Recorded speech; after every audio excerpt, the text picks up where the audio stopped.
Hello friends, welcome to the success Kendra. Friends देखिए, आज इस वीडियो में हम लोग वर्ष 2023 में, जी हाँ फ्रेंड्स, बिहार दरोगा की जो नई वैकेंसी वर्ष 2023 में आने वाली है, उसके लिए बिहार दरोगा में अब तक यानी कि 2008 से लेकर के 2022 तक में जितने भी साइंस के यानी कि विज्ञान के प्रश्न पूछे गए हैं, उन सभी प्रश्नों को आज हम लोग एक ही वीडियो में डिस्कस कर लेंगे।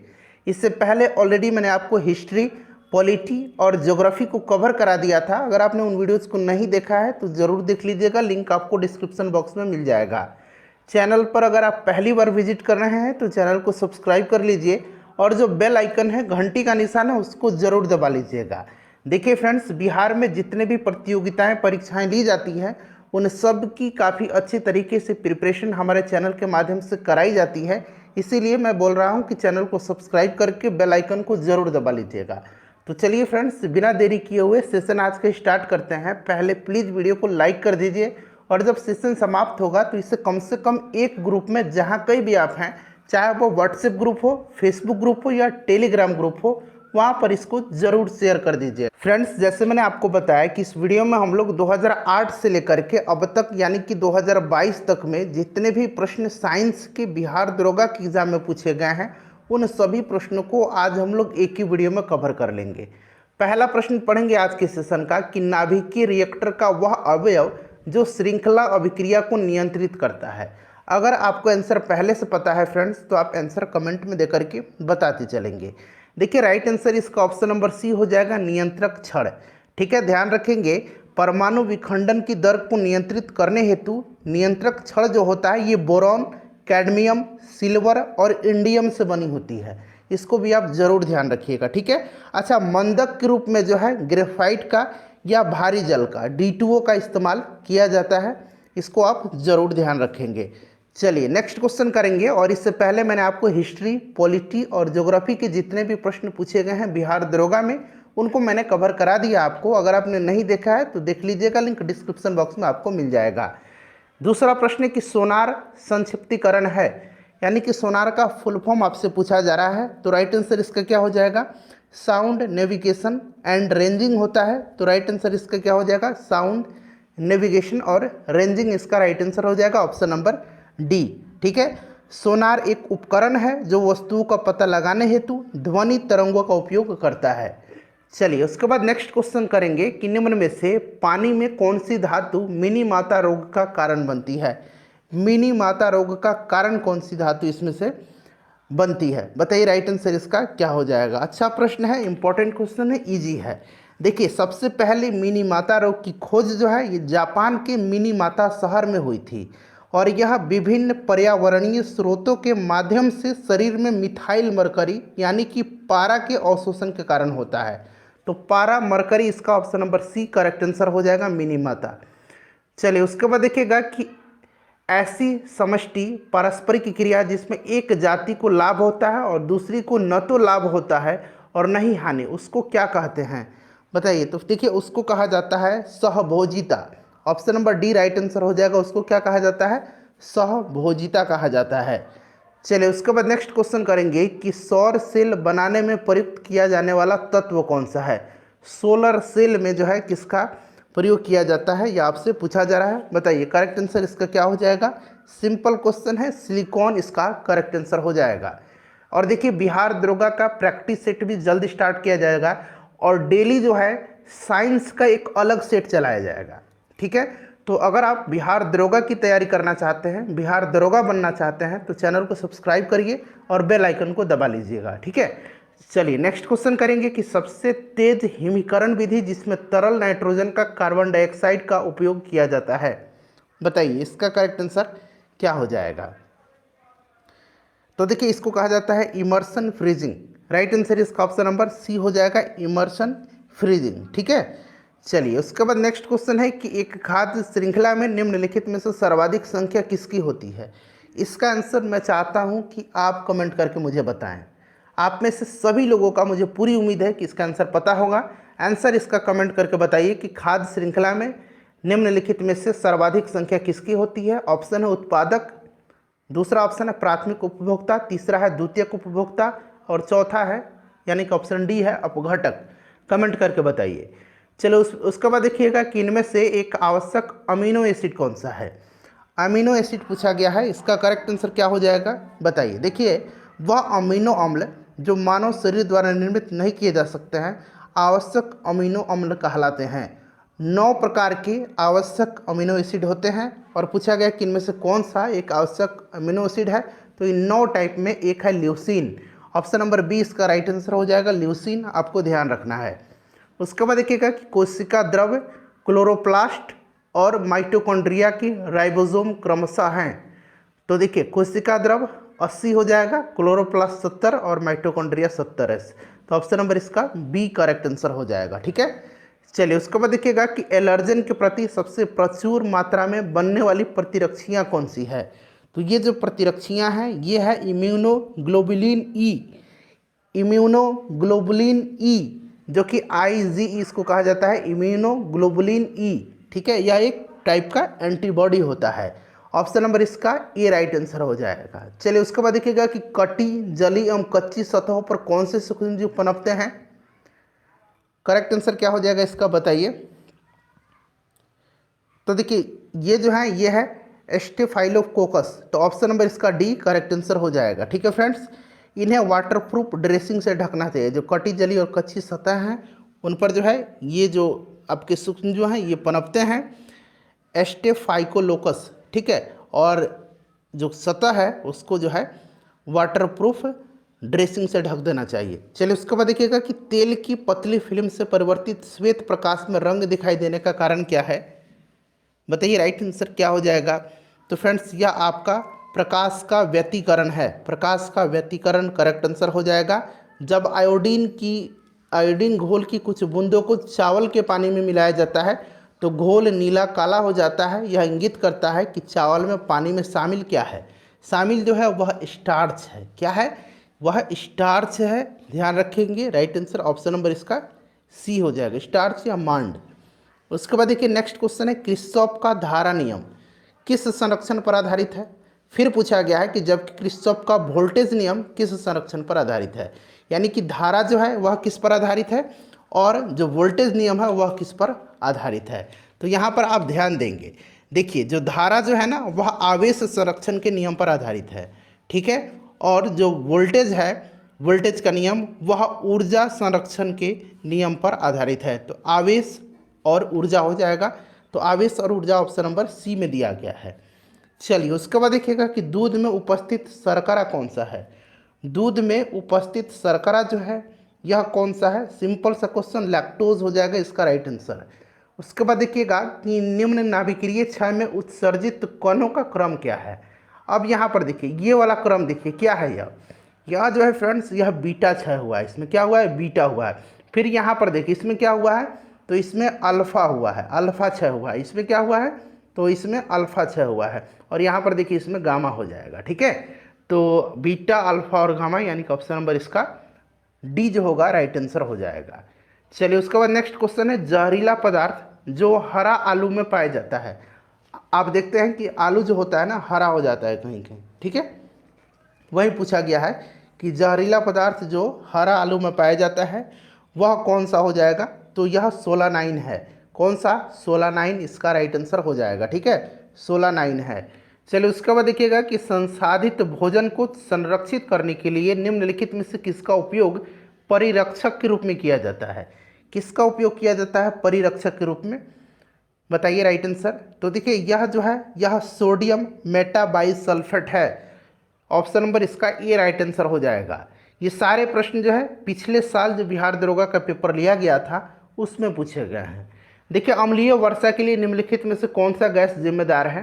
तो आपको पता है फ्रेंड्स कि अम्लीय वर्षा के लिए जो है आपको सल्फर डाइऑक्साइड और नाइट्रोजन का ऑक्साइड जैसे यौगिक वायु में जब मिलते हैं तब होता है। तो यहाँ पर देखिए सल्फर डाइऑक्साइड दिया गया है।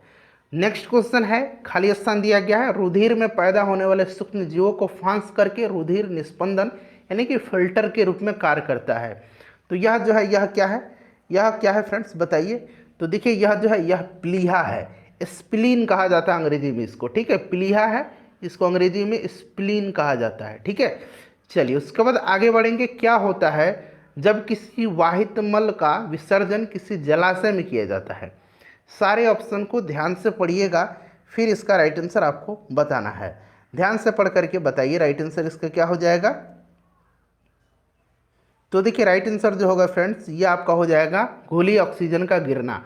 ऑप्शन नंबर सी इसका करेक्ट आंसर हो जाएगा। ठीक है, घुली ऑक्सीजन का गिरना। ठीक है, चलिए आपको ध्यान रखना है घुली ऑक्सीजन का गिरना। चलिए उसके बाद नेक्स्ट क्वेश्चन कर लेंगे कि यदि किसी अपरिवर्ती प्रतिरोधक के सिरों के बीच का विभवांतर आधा कर दिया जाए तो विद्युत शक्ति का मान हो जाएगा। तो विद्युत शक्ति का जो मान है वो आपका क्या हो जाएगा बताइए। तो ये 1/4 हो जाएगा। 1/4 इसका राइट आंसर हो जाएगा, ध्यान रखिएगा। ठीक है, चलिए उसके बाद देखिए यदि किसी स्प्रिंग में धारा प्रवाहित कराई जाती है तो स्प्रिंग होगी, स्प्रिंग जो होगी ये संकुचित होगी। क्या होगी? स्प्रिंग जो है यह संकुचित होगी, संपीड़ित होगी। ठीक है, तो यहाँ पर देखिए संकुचित दिया गया, संपीड़ित भी आप ध्यान रखेंगे। ठीक है, चलिए आगे बढ़ेंगे, नेक्स्ट क्वेश्चन कर लेंगे कि खाद्य श्रृंखलाओं के इंटरलॉकिंग पैटर्न को क्या कहा जाता है। तो यह जो पैटर्न है इसको कहा जाता है खाद्य जाल, खाद्य जाल कहा जाता है। नेक्स्ट क्वेश्चन है कि प्रभावी कीटाणुनाशक जो कि उपकरणों की सतह को साफ करने के लिए उपयोग में लिया जाता है वह कौन सा है इसमें से। तो वह जो है वह सोडियम मेटासिलिकेट है, सोडियम मेटासिलिकेट। ध्यान रखना है, इस तरह के प्रश्न प्रीवियस ईयर में पूछे गए हैं। उसके बाद देखिए निम्नलिखित में से कौन सी धातु हमारे शरीर में रक्त का थक्का जमने के लिए उत्तरदायी है। कौन सी धातु जो है यह उत्तरदायी है। तो देखिए यह जो धातु है यह पूछा गया है, तो आपको पता है कि रक्त का थक्का जमने के लिए कैल्शियम आयन आवश्यक है, क्योंकि कैल्शियम आयन जो है प्लेटलेट्स और उत्तक में एंजाइमों को फॉस्फोलिपिड से बांधने में मदद करता है जो कि प्रतिक्रिया को तेज करता है। और देखिए विटामिन के जो है, विटामिन के आपको पता है कि विटामिन के रक्त का थक्का जमाने के लिए उत्तरदायी होता है, विटामिन अगर पूछेगा तो ये आपका कैल्शियम हो जाएगा। कच्चे खाने वाले खाद्य पदार्थों को धोना चाहिए, तो इनको धोना चाहिए पोटेशियम परमैंगनेट यानी कि KMnO4 से। उसके बाद देखिए विभिन्न देशों में कई लोगों को प्रभावित करने वाली बीमारी को कहा जाता है। तो यह बीमारी जो है इसको क्या कहा जाता है, इसको कहा जाता है पेंडेमिक, यानी कि इसको कहा जाता है महामारी। चलिए उसके बाद देखिएगा कि माइकोटॉक्सिन्स उत्पादन होते हैं। तो माइकोटॉक्सिन्स, माइकोलॉजी किसका अध्ययन होता है, कवकों का, तो इसी से आप पकड़ सकते हैं कवक द्वारा। चलिए देखिए उसके बाद देखिए निम्न में से कौन सा किरण धनावेशित कणों से युक्त है। सिंपल सा क्वेश्चन है, यह जो है कौन सा हो जाएगा। तो देखिए यह अल्फा हो जाएगा। अल्फा कण जो है यह दोगुने आवेशित हीलियम नाभिक होते हैं। ठीक है, तो यह आपका हो जाएगा अल्फा। तो अल्फा यहाँ पर ऑप्शन नंबर यहाँ पर देखिए सी राइट आंसर हो जाएगा। निम्न में से किस कैल्शियम यौगिक का उपयोग दंत मंजन यानी कि टूथपेस्ट के एक हल्के अपघर्षक के रूप में प्रयोग किया जाता है। तो यह कौन सा है, यह कैल्शियम कार्बोनेट है, CaCO3 इसको कहा जाता है। ठीक है, याद रखेंगे कैल्शियम कार्बोनेट हो जाएगा इसका राइट आंसर, यानी कि CaCO3 हो जाएगा। चलो उसके बाद देखिएगा कि बोर के सिद्धांत के अनुसार परमाणु त्रिज्या r और मुख्य क्वांटम संख्या n में संबंध दिया जाता है। ये संबंध दिया जाता है option number A, r directly proportional to n। ठीक है, r क्या है, परमाणु त्रिज्या है, और n जो है क्वांटम संख्या है। उसके बाद देखिए पास्चुरीकरण की प्रणाली के दौरान किस ताप पर दूध को 30 मिनट तक गर्म किया जाता है। बताइए इसका राइट आंसर क्या हो जाएगा। बहुत ही सिंपल सा क्वेश्चन है, करेक्ट आंसर आपको बताना है। तो देखिए इसका जो राइट आंसर हो जाएगा वो आपका 65 डिग्री सेंटीग्रेड हो जाएगा, यानी कि ऑप्शन नंबर इसका डी जो होगा करेक्ट आंसर हो जाएगा। ठीक है, कौन सा, ऑप्शन नंबर डी इसका करेक्ट आंसर हो जाएगा। अब ध्यान से सुनिएगा, देखिए पास्चुराइजेशन की प्रक्रिया लुई पास्चर के द्वारा विकसित की गई थी, और इस प्रक्रिया में दूध को लगभग 63 डिग्री कह सकते हैं, 62.8 डिग्री, ठीक है, और 64.60 डिग्री।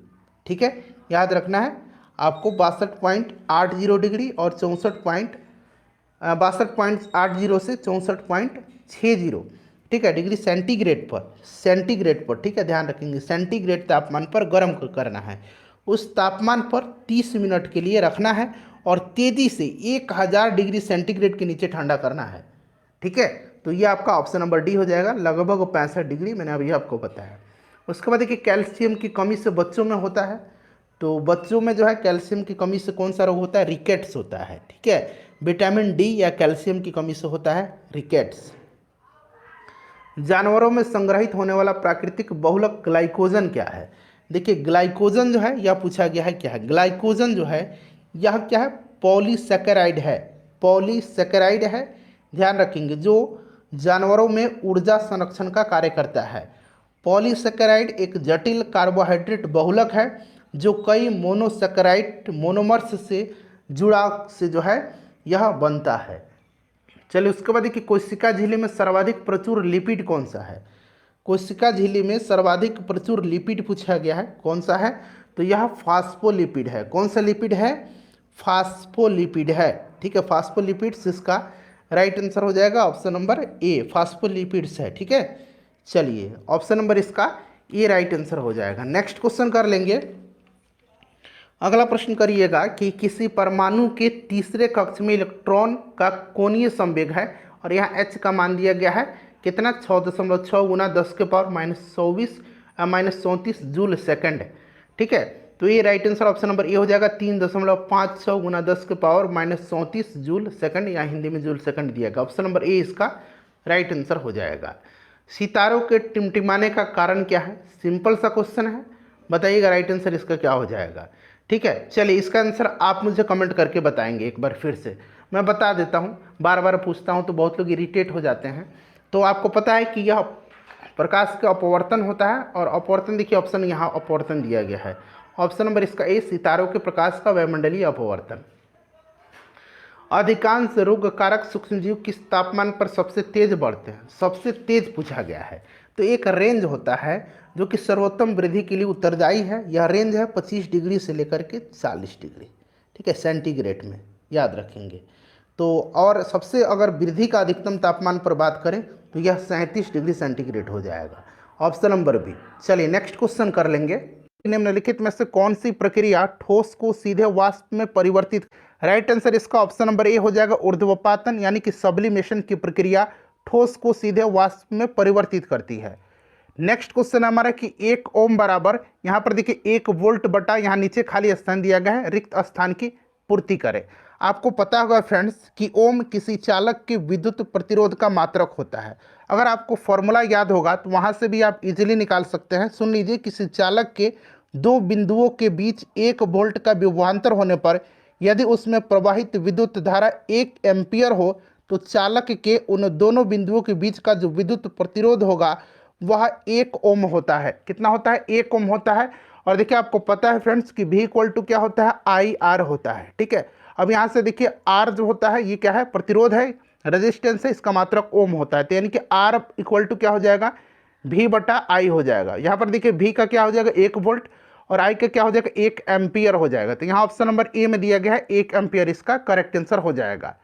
नेक्स्ट क्वेश्चन हमारा कि निम्न में से कौन सी गैस भूमंडलीय उष्मीकरण का कारण नहीं है, यहाँ नहीं पूछा गया। देखिए भूमंडलीय उष्मीकरण का अर्थ क्या होता है, पृथ्वी के निकटतम सतह की वायु और महासागर के औसत तापमान में हो रही वृद्धि से इसका मतलब होता है भूमंडलीय उष्मीकरण का।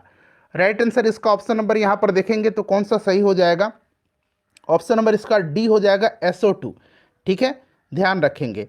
भूमंडलीय उष्मीकरण का जो प्रमुख कारण है इसमें क्या है, कार्बन डाइऑक्साइड है, मीथेन है, जलवाष्प है और नाइट्रस ऑक्साइड है। SO2 इसका राइट आंसर हो जाएगा। अगला प्रश्न हमारा कि निम्नलिखित में से कौन सा फूल का प्रजनन अंग नहीं है, तो देखिए ऑप्शन नंबर डी हो जाएगा, बाह्यदल। वर्तिकाग्र, वर्तिका और पराकोष ये पुष्प के प्रजनन अंग होते हैं, जबकि बाह्यदल जो होता है यह प्रजनन अंग नहीं है पुष्प का, यह पुष्प का बाहरी भाग होता है। अगला प्रश्न हमारा कि विद्युत मोटर एक युक्ति है जो विद्युत ऊर्जा को मुख्यतः खाली स्थान दिया गया ऊर्जा में परिवर्तित करती है। तो यह आपका यांत्रिक ऊर्जा में, ठीक है, विद्युत मोटर यांत्रिक ऊर्जा। वहीं अगर जनरेटर पूछता विद्युत जनित्र तो उल्टा होता है, यांत्रिक से उस किसको बदलता है, यांत्रिक से विद्युत ऊर्जा में वह परिवर्तित करता है। अगला प्रश्न कि हीरे का निरपेक्ष अपवर्तक सूचकांक यानी कि अपवर्तनांक कितना होता है। हीरे का निरपेक्ष अपवर्तक सूचकांक यानी कि अपवर्तनांक इसका कितना होता है। हीरा कार्बन का अपरूप होता है, आपको पता है, 2.42 इसका राइट आंसर हो जाएगा। बहुत ही बढ़िया बढ़िया क्वेश्चन, इस आपको प्रैक्टिस ये जो सेट दिया गया है साइंस का टॉप 150 प्रश्न इसमें आपको मिलेंगे। नेक्स्ट क्वेश्चन हमारा कि निम्नलिखित में से कौन से रंग के लिए प्रकाश का प्रकीर्णन न्यूनतम होता है। तो देखिए फ्रेंड्स, जिस भी रंग का तरंग दैर्घ्य सबसे अधिक होता है उसका प्रकीर्णन सबसे कम होगा। तो आपको पता है कि लाल का तरंग दैर्घ्य सबसे अधिक होता है तो लाल का प्रकीर्णन जो है न्यूनतम होगा, और जिसका तरंग दैर्घ्य सबसे कम होता है उसका प्रकीर्णन अधिक होगा। तो इसका राइट आंसर लाल हो जाएगा। और वहीं अगर पूछता कि अधिकतम किसका प्रकीर्णन होगा तो ये बैगनी का, क्योंकि बैगनी का तरंग दैर्घ्य सबसे कम होता है। नेक्स्ट क्वेश्चन हमारा कि जब गर्म पानी के सोते यानी कि हॉट स्प्रिंग का इस्तेमाल विद्युत उत्पन्न करने में होता है तो इस प्रकार का ऊर्जा का उत्पादन क्या कहलाता है। तो इसको क्या कहा जाता है फ्रेंड्स, इसको कहा जाता है भू उष्मीय ऊर्जा। ऑप्शन नंबर सी इसका राइट आंसर हो जाएगा। नेक्स्ट क्वेश्चन है, प्लीज वीडियो को पहले लाइक कर दीजिए। देखिए निम्नलिखित में से कौन सा मादा प्रजनन तंत्र का भाग नहीं है। सभी ऑप्शन को ध्यान से पढ़िएगा, अगर आप आंसर नहीं भी जानते हैं फिर भी इसको आप सही टिक करके आएंगे। देखिए शुक्राणु पुरुषों में पाया जाता है तो यहाँ शुक्रवाहिका दिया गया है, ऑप्शन नंबर इसका सी हो जाएगा। यह मादा प्रजनन तंत्र का भाग नहीं है, यह पुरुष प्रजनन तंत्र का भाग है। चलिए नेक्स्ट क्वेश्चन है हमारा कि जब प्रकाश एक माध्यम से दूसरे माध्यम में तिरछा प्रवेश करता है तो प्रकाश के संचरण की दिशा दूसरे माध्यम में बदल जाती है, इस प्रभाव को जाना जाता है। तो इसको क्या कहा जाता है, इसको कहा जाता है प्रकाश का अपवर्तन। ठीक है, प्रकाश का अपवर्तन इसको कहा जाता है। नेक्स्ट क्वेश्चन है कि आहार नली की सबसे बाहरी परत जो है क्या कहलाती है। तो आहार नली की दीवार जो है ये 4 स्तरों से होकर के मिलकर के बनी होती है। ठीक है, ये 4 स्तर कौन कौन से हैं। तो पहला तो यहाँ पर देखिए सीरोसा हो गया, उसके बाद म्यूकोसा हो गया, और यहाँ पर देखिएगा तीसरा जो है ये मर्कुलेरिस हो जाएगा, और चौथा जो है ये सब म्यूकोसा, यहाँ मैं लिख देता हूँ सब म्यूकोसा। ये 4 परत हैं, इसको याद रखें कौन कौन सा, सिरोसा, म्यूकोसा, मर्कुलेरिस और सब म्यूकोसा। और इसमें पूछा गया बाहरी परत जो है सबसे, इसे सिरोसा कहा जाता है। अगला प्रश्न हमारा कि मानव शरीर की कौन सी धमनी ऑक्सीजन रहित रक्त को ले जाती है। बताइए, ऑक्सीजन रहित रक्त को ले जाती है तो यह आपका हो जाएगा फुफ्फुस धमनी। Option number C right answer इसका हो जाएगा। अगला प्रश्न है कि निम्नलिखित में से कौन मीन वर्ग से संबंधित है, यानी कि मछली वर्ग से संबंधित है। तो इसमें से शार्क हो जाएगा। अच्छा, कुछ मछलियों जैसे नाम होते हैं लेकिन वे मीन वर्ग से संबंधित नहीं होते हैं, जैसे कि यहाँ पर देखिए तारा मछली यानी कि star fish, jelly fish, silver fish, cattle fish, ये सभी जो हैं मछली नहीं हैं, तो आप कंफ्यूज मत होइएगा। वेल जो है क्या है, वेल मैमल में आता है। नेक्स्ट क्वेश्चन हमारा कि लघु परिपथन के समय यानी कि शॉर्ट सर्किट के समय परिपथ में विद्युत धारा का मान क्या होता है। तो जब भी शॉर्ट सर्किट होता है तो परिपथ में विद्युत धारा का मान बहुत ज़्यादा बढ़ जाती है, बहुत ज़्यादा बढ़ जाती है। ऑप्शन नंबर ए हो जाएगा इसका राइट आंसर। नेक्स्ट क्वेश्चन हमारा कि मनुष्य के शरीर के किस अंग या ग्रंथि से वृद्धि हार्मोन स्रावित होता है। वृद्धि हार्मोन किससे स्रावित होता है, तो यह पीयूष ग्रंथि से स्रावित होता है। अंग्रेजी में पिट्यूटरी ग्लैंड इसको कहा जाता है। ठीक है, मास्टर ग्रंथि यानी कि मास्टर ग्लैंड के नाम से भी इसको जाना जाता है। अगला प्रश्न है कि विद्युत विभवांतर की एसआई इकाई क्या है। तो विभवांतर की एसआई इकाई क्या है, इसमें से वोल्ट हो जाएगा।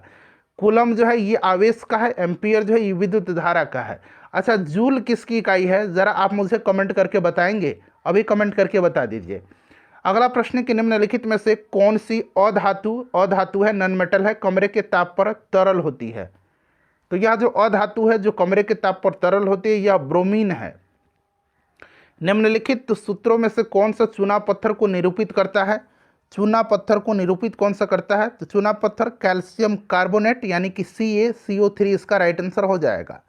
अगला प्रश्न कि तारों का टिमटिमाना तारों की रोशनी के वायुमंडल से खाली स्थान दिया गया के कारण होता है। तारों का रंग जो होता है यह किस पर निर्भर करता है, तो यह तापमान पर निर्भर करता है, इसको आप ध्यान रखेंगे। ठीक है, चलिए ये आपका अपवर्तन हो जाएगा राइट आंसर इसका।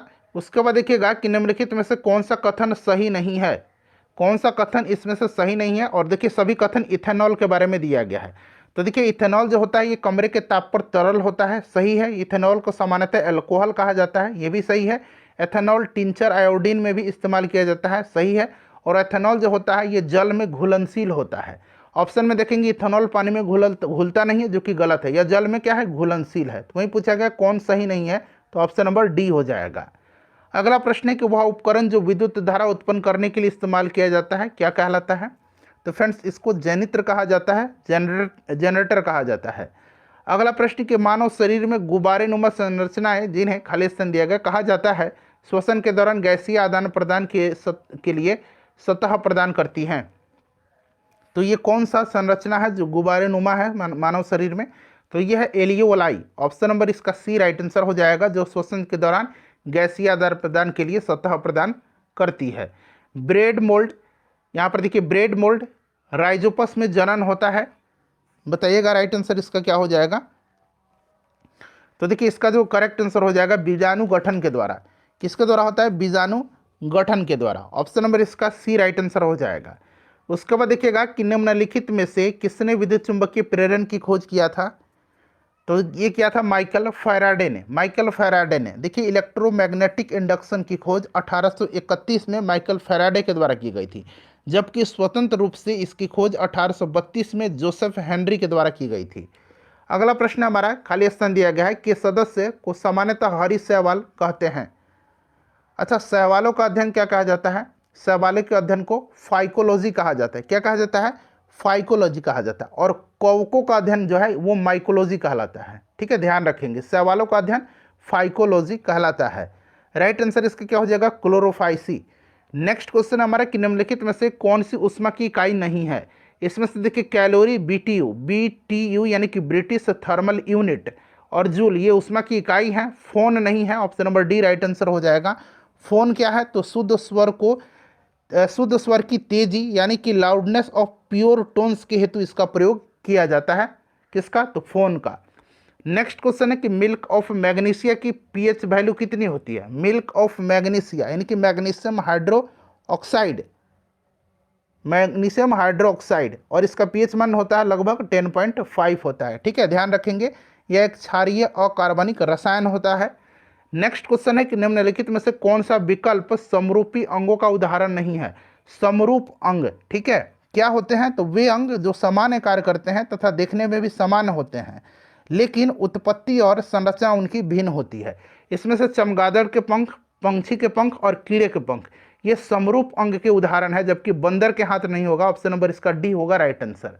नेक्स्ट क्वेश्चन है हमारा कि कौन सा संयंत्र तरल पदार्थों के विशिष्ट गुरुत्व को मापता है?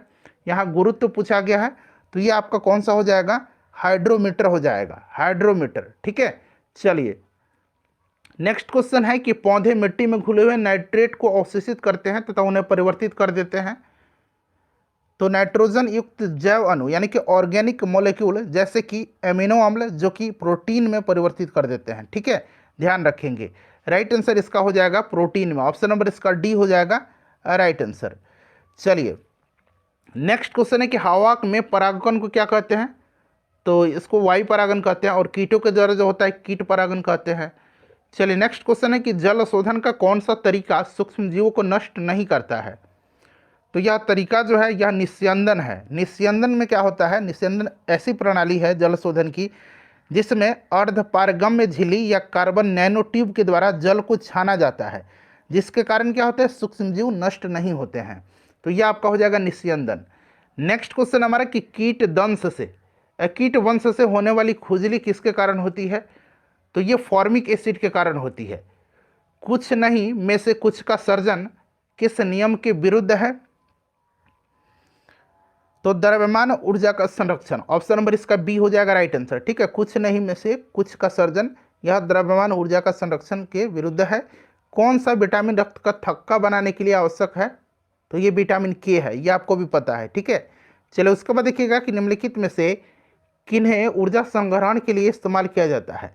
तो संपीड़ित वायु का भी किया जाता है, स्प्रिंग का भी किया जाता है, बैटरी का भी किया जाता है, और संधारित्र यानी कि कैपेसिटर का भी किया जाता है। तो इसमें से सभी हो जाएगा आपका राइट आंसर। यहाँ पर देखिए ऑप्शन में दिया गया है डी में ABCD सभी हो जाएगा। ठीक है, चलिए उसके बाद नेक्स्ट क्वेश्चन है कि निम्नलिखित में से कौन सा एक रासायनिक परिवर्तन का उदाहरण है? तो यह आपका हो जाएगा कागज का जलना। कागज का जलना जो है ये रासायनिक परिवर्तन का उदाहरण है। नेक्स्ट क्वेश्चन है KNO3 का रासायनिक सूत्र। KNO3 बताइएगा। KNO3 पोटेशियम नाइट्रेट है, यह उर्वरक के रूप में इस्तेमाल किया जाता है। Potassium nitrate, option number D right answer हो जाएगा। एक होता है KMNO4, ये क्या है? पोटेशियम परमैंगनेट है। नेक्स्ट क्वेश्चन है हमारा कि निम्नलिखित में से कौन सा सही नहीं है? सही नहीं है इसमें से यहाँ पर देखिएगा ड्रोसेरा परजीवी, ड्रोसेरा परजीवी नहीं है, ड्रोसेरा जो है एक मांसाहारी पौधा है, और फंगस स्वपोषी नहीं होते हैं। फंगस जो होते हैं ये परपोषी यानी कि अपघटन करता होते हैं। तो ये दोनों जो है सही नहीं होगा, ठीक है, ध्यान रखेंगे। उसके बाद देखिए निम्नलिखित में से कौन सा गैसीय वायु का प्रदूषण नहीं है। यहाँ पर देखिए A B C D option दिया गया है, बताइए इसका राइट आंसर क्या हो जाएगा। तो इसमें से आपको नाइट्रोजन, ऑप्शन नंबर सी हो जाएगा इसका राइट आंसर। अगला प्रश्न है कि सुनहरा चावल जिसको कि गोल्डन राइस कहा जाता है क्या है। तो गोल्डन राइस जो है ये आनुवांशिक रूप से विकसित किया गया चावल की एक प्रजाति है जिसमें विटामिन ए और बीटा कैरोटीन की अधिक मात्रा होती है। इसमें विटामिन ए और बीटा कैरोटीन की अधिक मात्रा होती है। तो एक ट्रांसजेनिक चावल की किस्म है जिसमें कैरोटीन के जीन तत्व उपलब्ध है। बीटा कैरोटीन मैंने बताया ना आपको। चलो उसके बाद देखिए मानव रक्त का पीएच मान साधारण कितना होता है।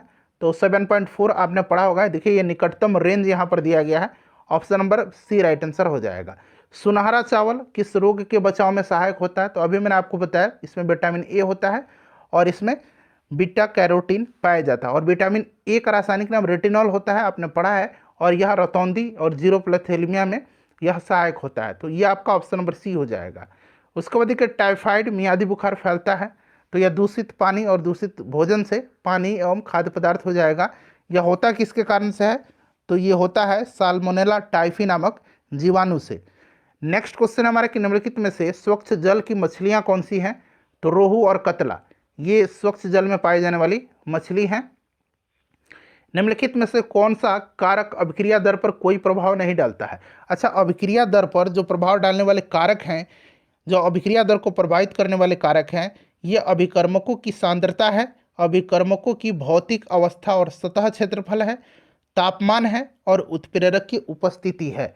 इसमें से एंथैल्पी में परिवर्तन नहीं होगा। देखिए तापमान, सांद्रता और उत्प्रेरक मैंने बताया ये जो है ये आपके अभिक्रिया के दर को प्रभावित करते हैं, और यहाँ नहीं पूछा गया है तो एंथैल्पी में परिवर्तन हो जाएगा।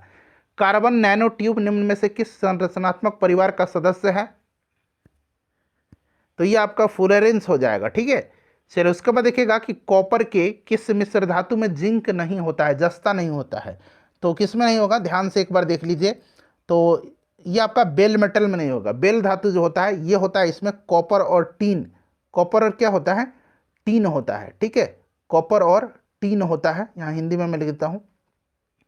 उसके बाद देखिए फेफड़ों का सफेद कैंसर किसके कारण होता है। तो ये होता है किसके कारण, एस्बेस्टस के कारण होता है। निम्नलिखित में से किस रासायनिक अभिक्रिया में नाइट्रोजन का अपचयन नहीं होता। अपचयन नहीं होना यानी कि ऑक्सीकरण होना, ठीक है। अपचयन होता है उसमें, तो उसमें क्या होता है, इलेक्ट्रॉनों की प्राप्ति होती है, और अपचयन नहीं है इसमें से। तो यानी कि इसका राइट आंसर क्या हो जाएगा, यहाँ पर देखिएगा ऑप्शन नंबर इसका ए हो जाएगा राइट आंसर, ठीक है। चलिए आगे बढ़ेंगे। नेक्स्ट क्वेश्चन है कि ऊर्जा का स्तूप पिरामिड जो है ये होता है, तो ये हमेशा सीधा होता है। कैसा होता है, हमेशा सीधा होता है। जीव विज्ञान के पिता कौन कहलाते हैं, फादर ऑफ बायोलॉजी कहा जाता है अरस्तु को। नेक्स्ट क्वेश्चन है कि निम्न में से कौन सा एक कूट फल है। कूट फल एसेसरीज फ्रूट सूडो कहा जाता है, इसमें से पोम हो जाएगा, ठीक है।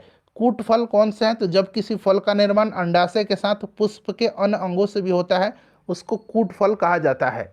अगला प्रश्न है कि यदि वायुमंडल दाब पारे के 76 सेंटीमीटर जो सामान्य दाब है उससे कम हो जाए तो पानी जो है, खाली स्थान दिया गया, तापमान पर उबलेगा।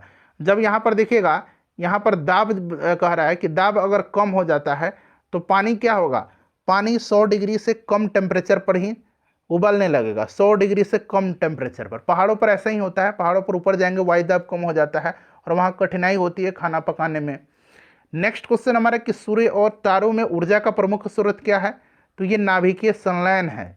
अगला प्रश्न कि पेयजल में निम्न में किसकी अधिकता के कारण ब्लू बेबी सिंड्रोम नामक रोग होता है। तो यह पानी में नाइट्रेट की अधिकता के कारण होता है। उसके बाद देखिएगा कि भारत में परमाणु ऊर्जा आयोग की स्थापना कब की गई थी। परमाणु ऊर्जा आयोग की स्थापना जो है कब की गई थी, तो 1948 में की गई थी, और वर्ष 1958 में यानी कि 1958 में इसे परमाणु ऊर्जा विभाग के तहत लाया गया था। तो ये आपका हो जाएगा 1948। पाचन तंत्र का कौन सा भाग HCl स्रावित करता है, हाइड्रोक्लोरिक अम्ल। तो ये अमाशय, अमाशय हो जाएगा राइट आंसर। आवर्त सारणी किसने तैयार किया था, देखिए आवर्त सारणी पूछा गया है, तो ये दमित्री मेंडलीव थे, ठीक है। वहीं अगर पूछता आधुनिक आवर्त सारणी का जनक तो ये मोसलेली होता। मेंडलीव रसिया के थे, ठीक है। अगला प्रश्न हमारा कि बेरी बेरी खुराक में किसकी कमी की वजह से होता है? बेरी बेरी विटामिन बी या विटामिन B1 कहिए, एक ही बात है, इसी की कमी से होता है। विटामिन बी का रासायनिक नाम थायमिन होता है। पेसमेकर संबंधित है, पेसमेकर संबंधित किससे है? तो यह हृदय से है, ठीक है। चलिए उसके बाद देखिएगा किस यौगिक का अनुसंहति 40 है? तो यहाँ पर सभी का देख लीजिएगा। यहाँ पर देखिए मैं आंसर बता देता हूँ। नाइट्रोजन सॉरी सोडियम है ये, सोडियम का कितना होता है? 23 होता है। ऑक्सीजन का कितना होता है? 16 होता है। और हाइड्रोजन का 1 होता है। तो यहाँ पर देखिए 6 3 9 1 10 हासिल 1 1 1 2 1 3 और 1 4, यहाँ देखिए 40 आ गया। ऑप्शन नंबर बी होगा राइट आंसर। अगला प्रश्न है कि कितने अणु 1 मोल के बराबर होते हैं? तो 6.023 गुना 10 के पावर 23, इसको एवोगाड्रो नंबर कहा जाता है। अगला प्रश्न है कि प्लास्टर ऑफ पेरिस जिप्सम को गर्म करने पर प्लास्टर ऑफ पेरिस प्राप्त होता है। इसका इसमें से पूछा गया है प्लास्टर ऑफ पेरिस कौन सा है? तो ऑप्शन नंबर बी हो जाएगा राइट आंसर इसका। उसके बाद देखिए विद्युत अपघटनी प्रक्रिया से कौन सा तत्व नहीं प्राप्त होता है? विद्युत अपघटनी प्रक्रिया, तो ये आपका लोहा इससे प्राप्त नहीं होता। बाकी सोडियम, पोटेशियम और कैल्शियम विद्युत अपघटन प्रक्रिया से प्राप्त होते हैं। खाने का सोडा है, खाने का सोडा, तो सोडियम बाइकार्बोनेट, सोडियम बाइकार्बोनेट। अच्छा धवन सोडा जो है ये सोडियम कार्बोनेट है। चलिए आगे बढ़ेंगे। खाने वाला नमक सोडियम क्लोराइड है। वेल्डिंग के लिए किस मिश्रण का उपयोग किया जाता है? तो वेल्डिंग के लिए जो है आयरन ऑक्साइड और एल्युमिनियम का, आयरन ऑक्साइड और एल्युमिनियम का जो है प्रयोग किया जाता है। और इसको क्या कहा जाता है? इसको थर्मिट वेल्डिंग कहा जाता है, इसको थर्मिट वेल्डिंग कहा जाता है। अच्छा एक होता है गैस वेल्डिंग, गैस वेल्डिंग में किसका इस्तेमाल होता है? तो गैस वेल्डिंग में ऑक्सीजन और एसिटिलीन गैस का इस्तेमाल किया जाता है। नेक्स्ट क्वेश्चन है कि सोडियम क्लोराइड में उपस्थित कौन सी अशुद्धता नमी सोखती है? तो यह अशुद्धता जो है यह कैल्शियम क्लोराइड और मैग्नीशियम की क्लोराइड के रूप में होती है। तो यहाँ पर देखिए कैल्शियम क्लोराइड और मैग्नीशियम क्लोराइड दोनों दिया गया है, ठीक है। चलिए तो दोनों होगा। अगला प्रश्न हमारा कि फॉस्फोरस का कौन सा अयस्क नहीं है इसमें से? तो इसमें से ग्रेनाइट नहीं है। चलिए परमाणु के नाभिक में होते हैं, सिंपल सा क्वेश्चन है। प्रोटॉन और न्यूट्रॉन होते हैं और इलेक्ट्रॉन बाहर जो है सेल में कक्षा में चक्कर लगाता है। आँख के किस भाग पर वस्तु का प्रतिबिंब बनता है? तो ये रेटिना पर बनता है। उल्टा, छोटा और वास्तविक प्रतिबिंब रेटिना हो जाएगा।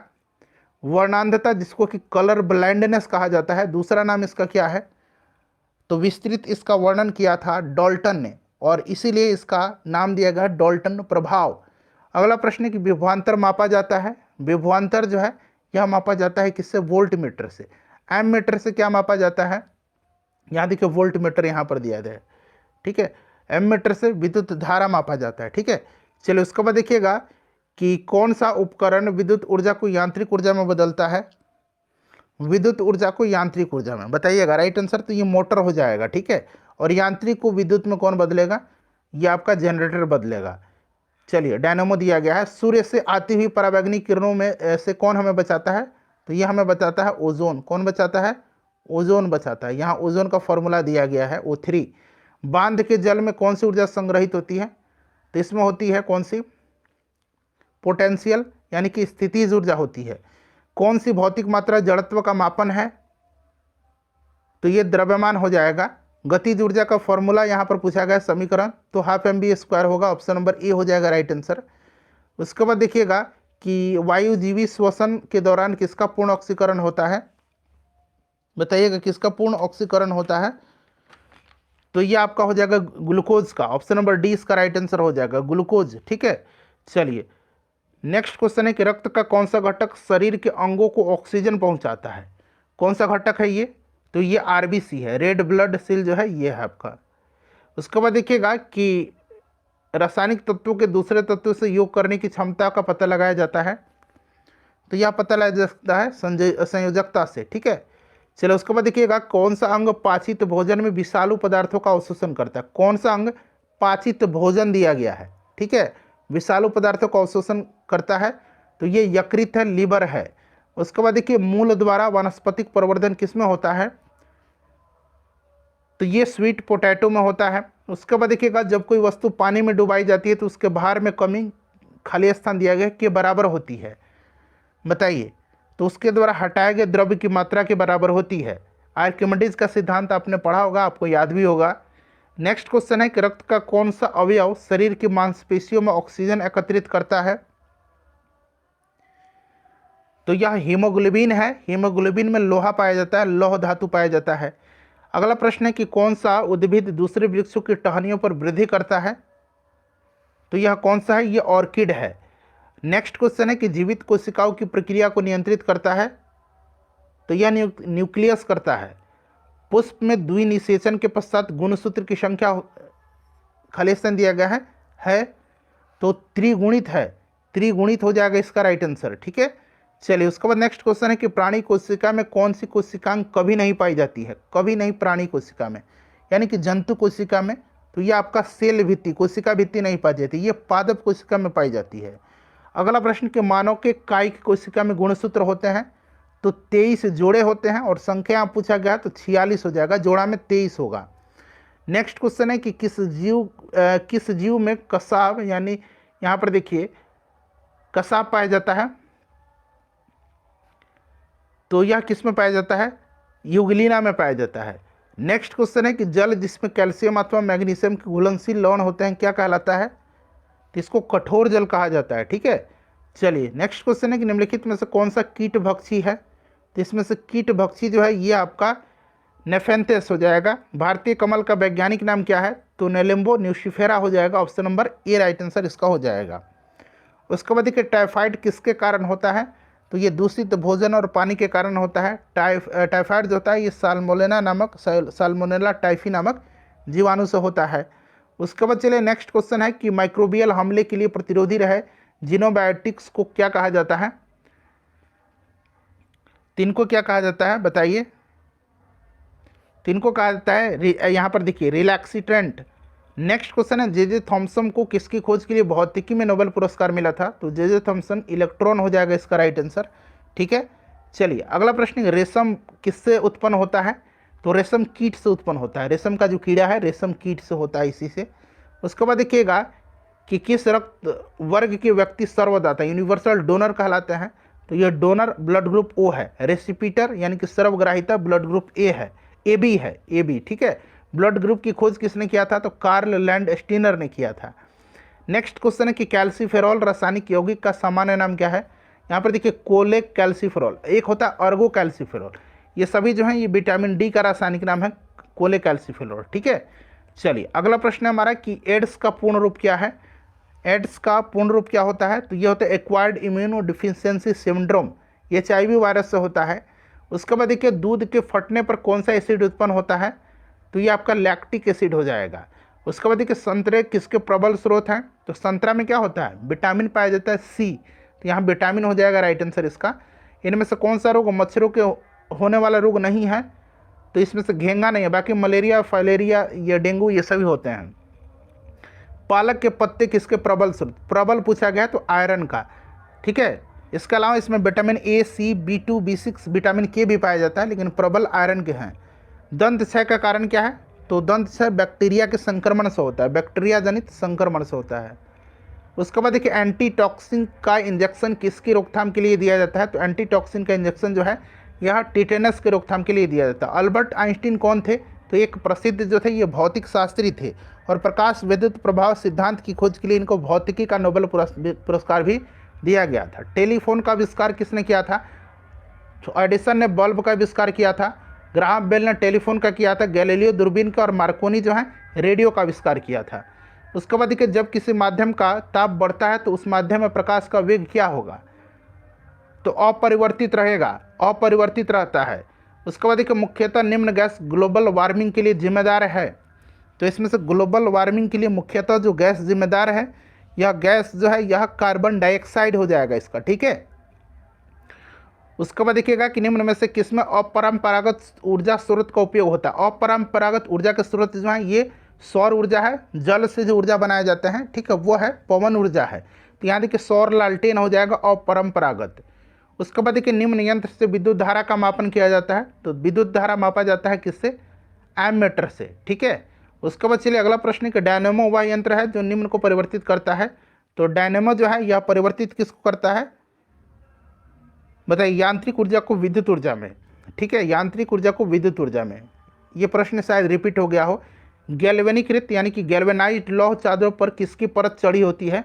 तो गैल्वेनाइजेशन जो होता है उसमें जिंक की परत, जस्ता की परत चढ़ाई जाती है लोहे को जंग से बचाने के लिए। पृथ्वी में उपलब्ध सबसे कठोरतम पदार्थ कौन सा है?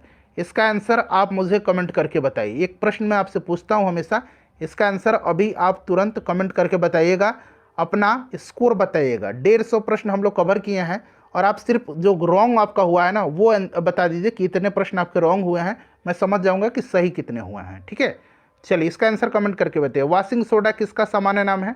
वॉशिंग सोडा मैंने आपको बताया था जो धवन सोडा है, सोडियम कार्बोनेट हो जाएगा इसका। बाई कार्बोनेट यहाँ पर देखिए, सोडियम कार्बोनेट यहाँ पर दिया गया है। ठीक है, सोडियम बाई कार्बोनेट ये खाने वाला सोडा है।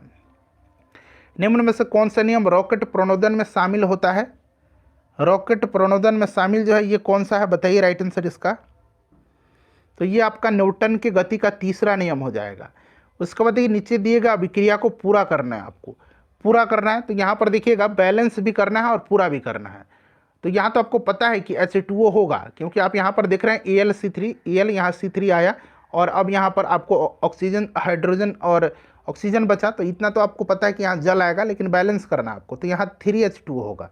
ठीक है, 3H2O होगा। उसके बाद देखिएगा कि पुंगानुर एक नस्ल है किसकी? पुंगानुर किसकी नस्ल है बताइए? पुंगानुर जो है एक छोटी गाय की नस्ल है। ठीक है, तो ये आपका छोटी गाय की नस्ल हो जाएगा पुंगानुर। ठीक है, याद रखेंगे। अच्छा, निमारी भी पूछा जाता है, निमारी भी आगे मिलेगा आपको। ठीक है, चलिए आगे बढ़ेंगे। निमारी भी गाय की नस्ल होती है। किसी तत्व के समस्थानिक से तात्पर्य, अब यहाँ पर थोड़ा सा ध्यान देने वाली बात है। इसमें क्या होता है, समस्थानिक में द्रव्यमान संख्या अलग अलग होते हैं और परमाणु संख्या क्या होता है? परमाणु संख्या समान होता है। परमाणु संख्या समान होता है। तो देखिए उस तत्व के परमाणु जिनकी परमाणु संख्या समान है और यहाँ पर देखिए द्रव्यमान संख्या अलग अलग है। तो ये भी सही होगा और ये भी सही होगा, दोनों ऑप्शन है। थोड़ा सा कहीं मिस टाइपिंग हुआ है, प्रिंटिंग हुआ है। उसके बाद देखिए पशुओं की रेड सिंधी नस्ल में से किस घरेलू पशु से संबंधित है? रेड सिंधी गाय की है। किसकी है? गाय की है। ग्रेफाइट में कार्बन के परमाणु एक दूसरे से निम्नलिखित बंधों में से किसके द्वारा जुड़े होते हैं? तो ग्रेफाइट में प्रत्येक कार्बन परमाणु, ठीक है ध्यान देंगे, प्रत्येक कार्बन परमाणु ग्रेफाइट में अन्य 3 निकटतम कार्बन परमाणुओं से सहसंयोजी बंध के द्वारा जुड़े होते हैं। सहसंयोजी बंध इसका राइट आंसर हो जाएगा। चलिए उसके बाद देखिएगा, आप चेक कर लीजिए कहीं भी बुक पर, इंटरनेट पर, वो आंसर सहसंयोजी बंध होगा। निमारी क्या है? मैंने बताया निमारी गाय की एक नस्ल है। 1 प्रकाश वर्ष बराबर होता है। तो 1 प्रकाश वर्ष बराबर कितना होता है? तो यहाँ पर ध्यान देने वाली बात है कि सब कुछ यहाँ पर देखिएगा किलोमीटर में यहाँ पर यूनिट दिया गया है, जबकि आपने पढ़ा होगा कि 9.46 गुना 10⁻15 मीटर आपने पढ़ा होगा। ठीक है, 15 मीटर पढ़ा होगा, लेकिन यहाँ किलोमीटर में है, इसीलिए यहाँ पर हो जाएगा 9.46 गुना 10⁻12 किलोमीटर। ठीक है, वीडियो को शेयर कर दीजिएगा प्लीज़, लाइक